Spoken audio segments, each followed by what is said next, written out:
जंगल में रह जयाम आदिवासी जंगल रखवाला रे।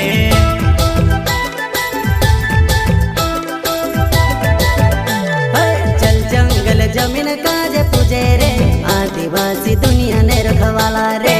बाप देव खतरी काज पूजे रे आदिवासी सबसे निराला रे।